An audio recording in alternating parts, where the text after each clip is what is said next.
Italian retail sales remained flat in January after a disappointing fall in December. I'm joined on the line by Clemente De Lucia, a senior economist at BNP Paribas in Paris.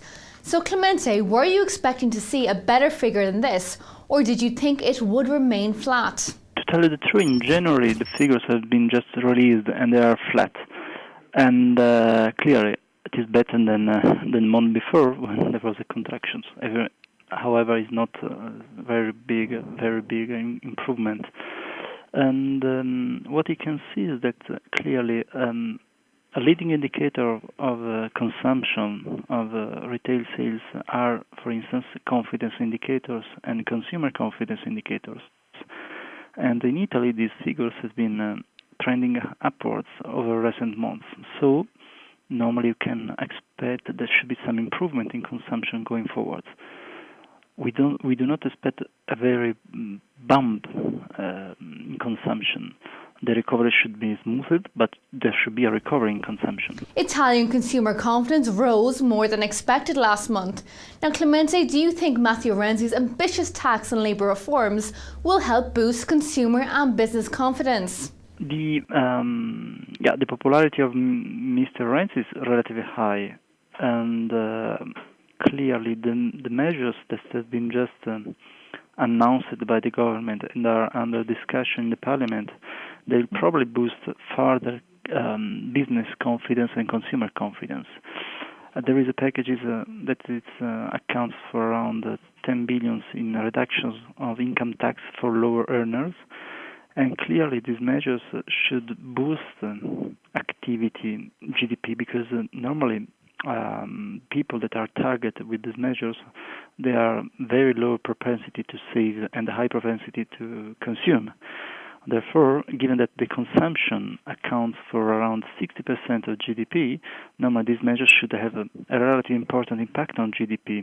So we can expect from these measures, if they will be implemented as the government has announced, they produce some relative impact on activity and on consumer confidence as well. Clemente, can you go into a little bit more detail about today's consumer confidence and business confidence figures? The results were relatively positive, and for the measures that have been taken by the government, and also for the international environment that is improving, all these measures should boost boost confidence of consumers and of businesses. Take into account that there are also measures supporting business sectors, like increasing the payment of debts of the public administration with the private sectors.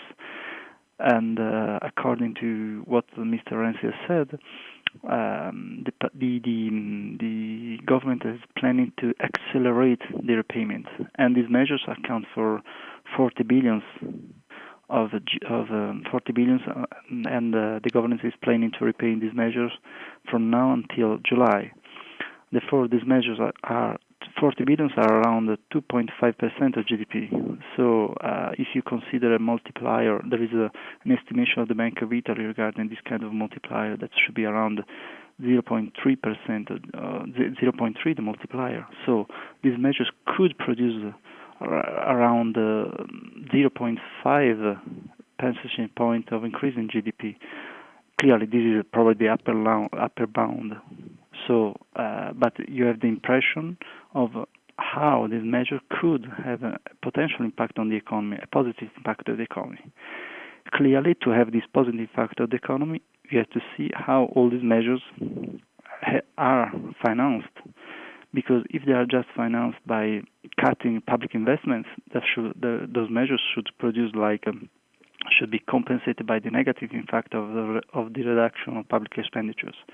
While on the other side, if you try to reduce inefficiency in expenditures, then the net effect will be a positive one. Clemente, thank you very much. Well, viewers, tomorrow I will be bringing you a LATAM update, so see you then.